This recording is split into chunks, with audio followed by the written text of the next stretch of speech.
有冇諗過，每當我哋進食嘅時候，我哋嘅牙齒就有機會受到蛀牙嘅威脅呢？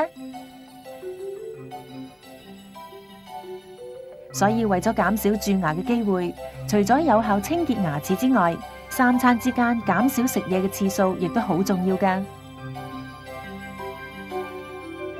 因為食嘢嘅次數越少，咁細菌製造酸素嘅次數就越少啦。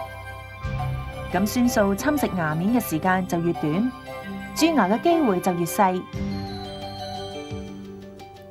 可以嘗試以套餐形式，將想食嘅零食留待正餐時一次過食，減少糖分對牙嘅威脅。例如午餐後可以食朱古力，晚餐後可以食雪糕。一次過進食總好過分開慢慢食。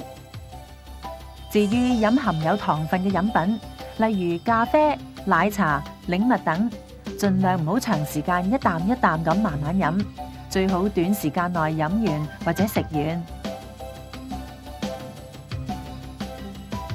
三餐正餐食得飽啲，亦都可以減少食零食嘅機會。如果喺兩餐之間感到肚餓，喺選擇茶點方面，最好都係避免加入咗糖分嘅零食或者係飲品。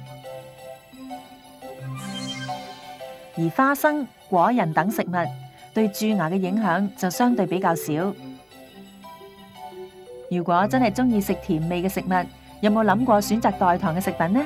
好似無糖香口膠、無糖汽水等等。所以為咗你嘅牙齒健康，今後你會唔會考慮改變一下三餐之間飲食嘅選擇同埋方法呢？